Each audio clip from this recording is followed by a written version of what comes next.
Assalamualaikum warahmatullahi wabarakatuh. Perkenalkan, saya Alvinda Dea Musikasari, NIM 330302000086. Di sini saya akan menyampaikan artikel saya tentang pemikiran hukum Islam Indonesia Munawir Sajali. Biografi singkat Munawir Sajali lahir di Karanganom, Klaten, Jawa Tengah, tanggal 7 November 1925. Ia adalah anak tertua dari 8 bersaudara dari pasangan Abu Aswad Hasan Sajali dan Tasiyah. Dari segi ekonomi, keluarganya tergolong jauh dari sejahtera. Tetapi dari segi agama, keluarga ini adalah santri. Pendidikan SD dan SMP ditempuh di Solo tahun 1937 sampai 1940. Sekolah Tinggi Islam Mabahul Ulum dan SMA di Solo. Setelah menamatkan sekolah, ia langsung menjadi guru di Ungaran, kursus diplomatik dan konsuler di Universitas Exeter, Inggris Raya, memperoleh MA dari Universitas Georgetown, mendapatkan gelar doktor honoris causa dalam ilmu agama Islam dari IAIN Syarif Hidayatullah, Jakarta.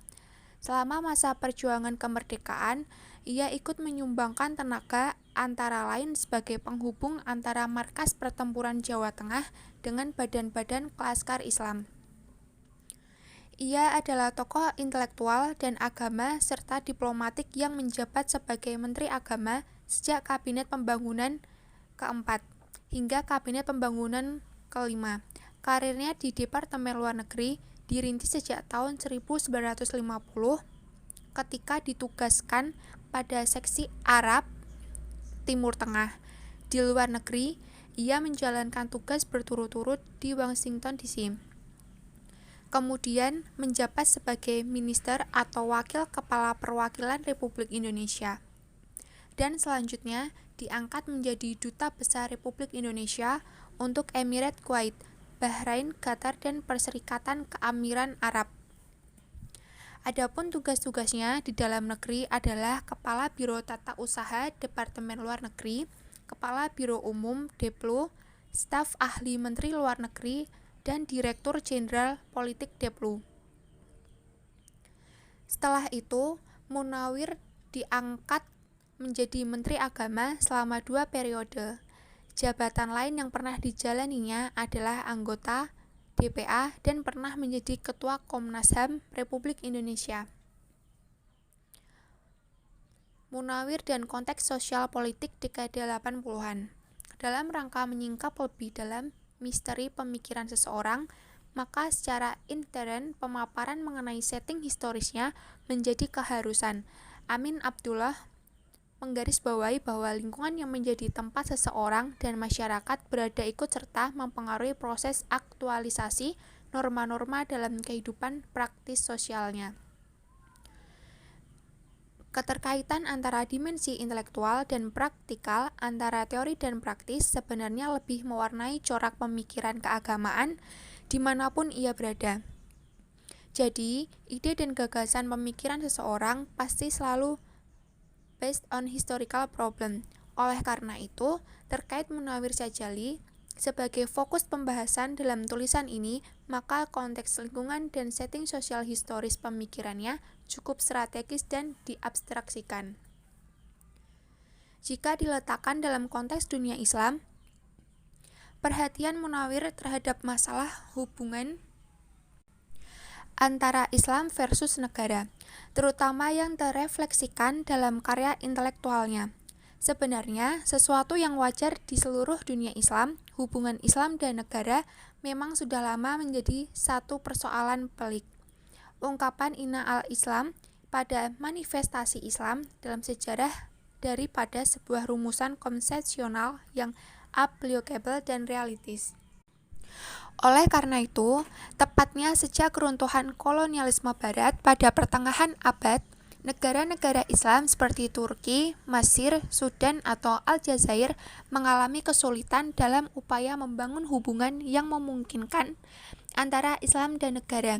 Di sejumlah negara itu, posisi Islam versus negara senantiasa berada pada kutub-kutub pemikiran dan aksi politik yang saling tarik-menarik dan antagonistik. Padahal, pada saat yang sama, di sejumlah negara itu, Islam menduduki posisi penting, baik karena masa lalunya, aspek historis, maupun karena Islam merupakan agama yang dianut mayoritas penduduknya. Oleh karena itu, di kalangan pengamat muncul pertanyaan krusial, apakah Islam sesuai atau bertentangan dengan sistem politik modern, di mana ide negara bangsa merupakan unsur terpentingnya. Dalam konteks Indonesia, hubungan antara Islam dan negara memiliki tradisi yang amat panjang.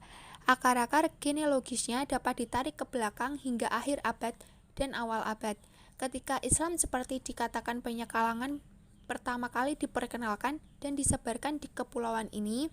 Dalam perjalanan sejarahnya yang kemudian inilah Islam sambil mengadakan dialog yang bermakna dengan realitas-realitas sosial, kultural, dan politik setempat. Terlibat dalam politik, pada kenyataannya malah dapat dikatakan bahwa Islam sepanjang perkembangannya di Indonesia telah menjadi bagian integral dari sejumlah politik negeri ini. Meskipun ini tidak serta-merta mengandalkan bahwa Islam secara inheren adalah agama politik seperti dikatakan sejumlah pengamat. Sejak negara ini merdeka, masalah tersebut telah menyulut ketegangan, permusuhan, bahkan konflik fisik antara keduanya. Dalam masa-masa formatis negara ini, kaum muslim tidak hanya terus-menerus menyuarakan aspirasinya untuk tidak hanya menjadikan Islam sebagai dasar negara, tetapi juga menjadikan sistem politik Islam sebagai panduan dalam mengatur negara. Sejarah menjadi menarik berhubungan dengan munculnya beberapa komunitas yang berobsesi mewujudkan sebuah negara agama. Berdasarkan syariah, di abad modern ini, perdebatan tentang keterlibatan Tuhan dan implikasi kebijakannya menjadi ramai kembali ketika pemberontakan atas nama agama meletus di sana-sini waktu itu.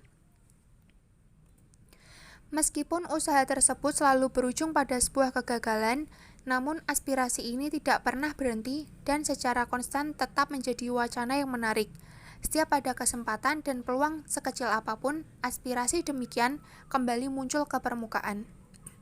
Setidaknya, terdapat dua kesempatan dan peluang resmi yang digunakan kaum muslim untuk mewujudkan